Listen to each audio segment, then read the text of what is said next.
What's up, tribe? How you guys doing? Go ahead and hit that subscribe button, and I hope you like this video. This is your review for the Belle Collective Season 2, Episode 1. So the ladies are back, you guys.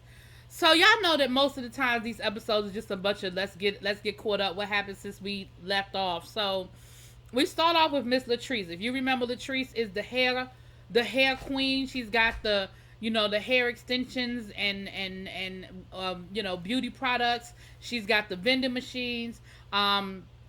Since we left off with her, she has expanded her business. She's been profiled in magazines. I think she said she was in Forbes, and she's expanded her business, and she's just, everything is going really well for her. She said she's got Grace and Mercy 2.0, her little enhancements up here, honey. And she is happy, right? We see that she's still with Zaddy, okay? And we open up this episode with her cooking breakfast for Zaddy because she said he been complaining because she ain't been around because she's been so busy, building her empire, right? Now, Zaddy comes down and they talking, they doing what they do. And basically what we find out is Zaddy is ready for kids. His daughter is there, but she's getting ready to go off to college, and he wants children. And Latrice is like, yeah, I'm really not here for that. Like, I don't really want no kids. And so it looks like that's going to be her major storyline this season, is between the two of them and fighting over whether they going to have children, whether she's going to give in and give him a child or not, or what have you. So then she also says that she wants to throw like a tea party, bring the ladies together and have like a little tea party or what have you. Now, her and Marie still ain't rocking, so she ain't inviting Marie because she still ain't really cool with Marie like that. Then we get caught up with Miss Latrice. Now, Latrice, because remember, Latisse. It was Latrice and Latisse. Latisse is the one that was trying to revitalize the Fairmont Street, was the Fairmont Street district. Now she says that project is pretty much it's not really going anywhere. However, because she was trying to do that, it's opened up many avenues for her to expand in other businesses, and she's actually started was Latrice Pearson Enterprises. She's got an office and everything. She's lost weight. She says she's been focusing on her. She's been trying to get herself together. Now, we found out during the reunion that there was a question mark about whether her husband had fathered a child outside of their marriage. Now, she says she knew about the affair. The affair was a couple of years ago, and they had worked through some things. But she didn't know that there was a questionable baby involved. And that is where they are now. We found out that they are not living together. She is living with her mom. They are separated, and they are basically co-parenting. Husband ain't here for it. He don't like it. But we're gonna come back around to Mr. Husband towards the end of this episode because, baby, should I go ahead and finish? No, we're gonna come back around, child. We're gonna loop de loop back around to you, sir. Marie. Child, Marie got this Marilyn Monroe bob wig thing going.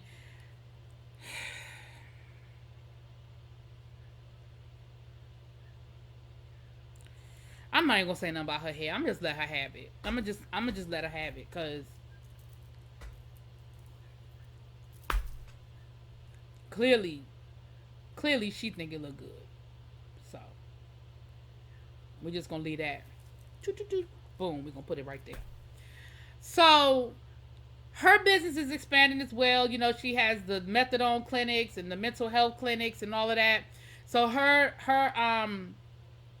business is expanding, and we find out that, first of all, she cleared up the air. She said she's not with her husband, but she's not with her business partner either. She said the fact that y'all thought that she was a lesbian is crazy to her. She said she liked the D. She liked all the D. She liked the full D and nothing but the D. And go on and get that out y'all's head. Now, I can appreciate that she addressed the rumors, because I know she know what people were saying about her.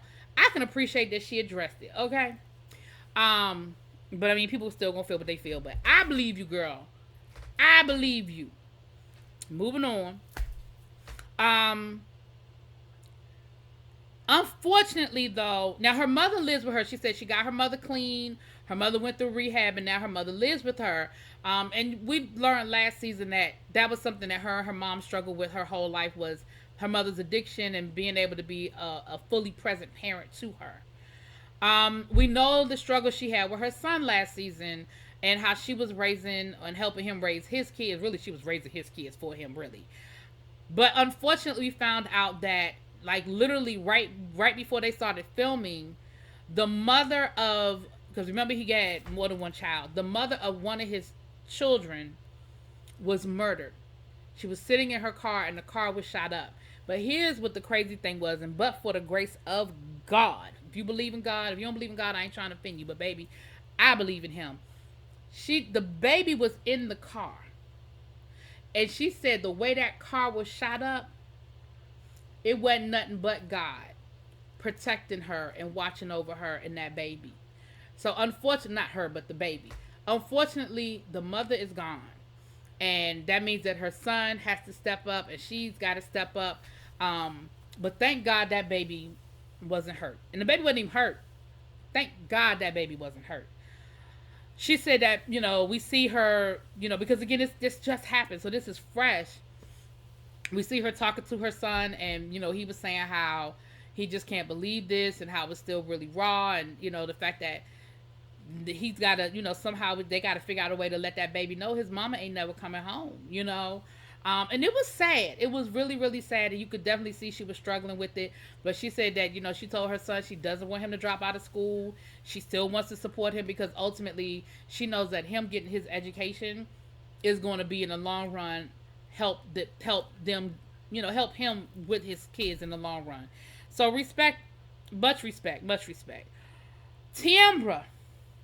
Child Tiambra is still with her man, Damon.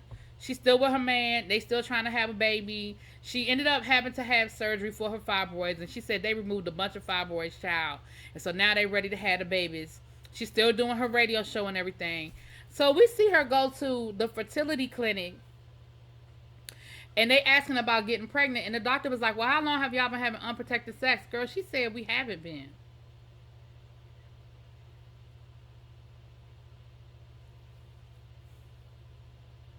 How you trying to get pregnant and you haven't been having unprotected sex?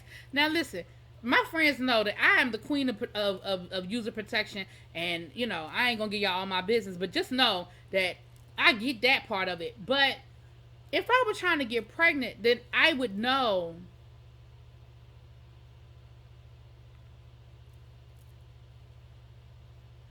that I gotta stop using protection. So that just was crazy to me. I'm not gonna say it wasn't true, but that was just crazy as hell to me. That you sitting there telling that doctor that y'all looking at, you was ready for this man to give you a specimen in a cup, and y'all ain't even been trying to do it the natural way. Girl, bye. But anyway, child, we're gonna let you keep living in that fantasy world. But the look that the doctor gave you was the same look that I just gave you a minute ago, because that don't even make no damn sense. But okay. So we go back over to Marie's. I mean, Letitia. Y'all know last year these two names, Pearson. Okay. We go back over to her office, and her friend then came through. Her friend, I wrote Aisha, but that ain't right. But her friend then came through, and they're talking about. She talking about she wants to have like a little get together for the ladies, and she was like, "Well, who you inviting? You inviting everybody?" And she was like, "Yeah, I'm gonna invite Latrice and Marie and yada yada yada." She was like, "You gonna invite Tiambra?" She was like, "Yeah, I'm gonna invite Tiambra." She was like, "Oh, your little fake friend." She was like, "Girl, why you call her my fake friend?" She was like, "I'm just saying." She was like, "Girl, what you saying?" "I'm just saying. I mean, that's your little fake friend." She said, "No, that's not my fake friend. Girl, it is something I need to know. You need to tell me." Well, baby, come to find out, Pearson's friend is sleeping with Damon, aka Tiambra's soon-to-be, wannabe baby daddy / boyfriend. I said. So now, Letitia was like, "I wish you hadn't even told me that. Like, I don't even want to know that, because I don't even want to know that that's my friend. Like, I don't even, girl." And then she said, "Yeah." She said, "You never knew him by his real name. You knew him by whatever nickname they gave him. You know how your girlfriends be giving your little boo things a nickname. So come to find out, she been messing with this man for a minute. Now, I don't know how I feel about her yet. the friend yet because I don't know if she being messy or she really trying to look out for people for her for whatever. But it sounds like it's not that Letitia got a beef with Tiambra. You got a beef with Tiambra because you sleep with Tiambra man. Now at the end of the day, this is what I'm gonna tell y'all before we go too much deeper because I don't know. All I know is the first episode, but Tiambra is the one he claiming. Cause he the one, he all on a whole TV show, going to fertility doctors on camera, claiming her as his woman. So it sounded to me like you the chick on the side. Bet you got a chick on the side. Sure you got a chick. I know you got a chick on the side. Shout out Salt and Pepper. But that's what it sounded like to me. That you the chick on the side. You the other woman. You are the concubine. And Tiambra is the main one, the one that he out here claiming. So who you need to be mad at is him. Like, Tiambra ain't sleeping with your man, you sleeping with hers. Anyway, child. So next thing you know, child, we Latrice is having her tea party. She invited the ladies over, so she invited Tiambra, Letitia, and her business partner. It was a very small, intimate, because we know she wasn't inviting Marie, child. And there are some new ladies on the show this season, but they weren't introduced in this episode. So she's having her tea party, and they sort of getting caught up. And Letitia, you was getting on my nerves because Tiambra is bringing up the fact that her and Damon are trying to have a baby. And she was like, so y'all still together? She was like, yeah, we still together. She was like, and you, how you feel about that? She was like, I feel fine. But I mean, you sure that's who you want to get pregnant by? I mean, you sure? I mean, are you sure that you sure? I mean, I know you said you sure, but girl, are you sure? And I was like, and she was like, I mean, are you sure he's faithful? Are you sure he's... Now, Tiambra is thinking, girl, I know you just found out that your man might have a whole baby out here rolling around on you, but don't be projecting your shit on me. Me and my man are good. Like, I don't have no doubts that my man is doing what he's supposed to be doing. Now, granted, the reason why she's asking isn't because she worried about that she's projecting. She asking because she know your man cheating, but she don't want to snitch her girl out.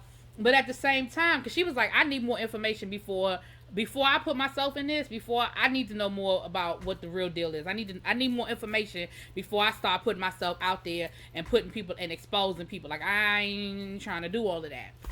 I'm sitting here like, girl, if you don't be quiet, either you're going to tell her or you're not. But stop all of this back and forth. Like, stop it. Oh, I'm sorry. We did meet somebody else. We met one of the new ladies on the show. Hold on. I wrote it down. Sophia Gucci. Okay? She's a real estate agent and also a personal trainer. And her husband going to be on the show. So, I'm sorry. We did meet somebody new. Now, she stopped. Now, look. Miss Sophia then came on the show throwing shade, talking about the people looking homely and a little dumpy, you know, and, you know, why they not dressed up like she dressed up, girl. That's a quick way to piss people off. You can't be coming on the show thinking you got to make a, you know, like, I hate when these ladies come on the show thinking that they have to make an impression and they have to create controversy by putting everybody else down. I don't like it. I don't like it. But that seems to be like Formula 101 reality show, second season 101. I gotta come on talking about the other ladies and, you know, putting other people down. But whatever, child. We'll get to her because, you know, that's pretty much what she was giving us in this first episode. So, Latrice is explaining to us about what's going on with her husband, how she wants to know if that's really his child and how it's, you know, what it sounds like is she want to take that man back. But she can't take him back until she know whether that's really his child. Like, she even said, I mean, even if I found out it's his child, like, I'm going to want to take care of the baby. Baby, all the women looked at her like, you going to want to do what? If you find out the woman he had an affair with you and had a whole baby, you going to want to have that baby? She said, I would want to take the baby.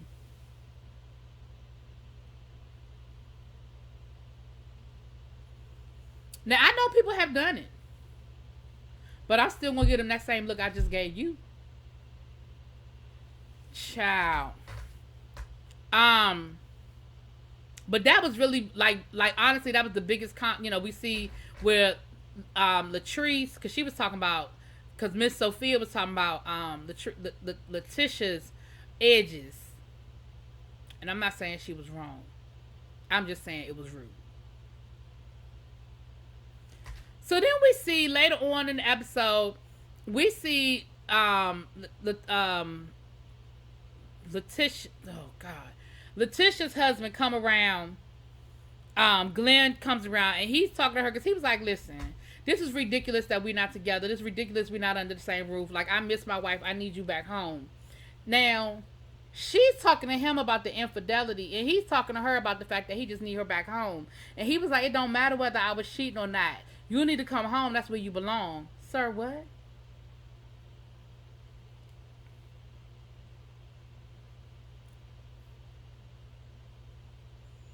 It doesn't matter whether I was cheating or not. I mean, whether you were cheating or not. She just need to come home.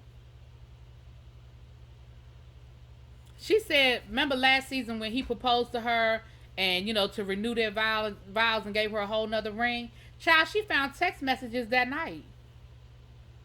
She found text messages that night where he was texting another woman. Girl, do you need a weight to fall out the sky?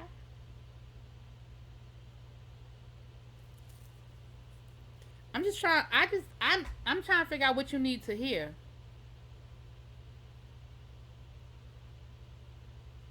Hmm.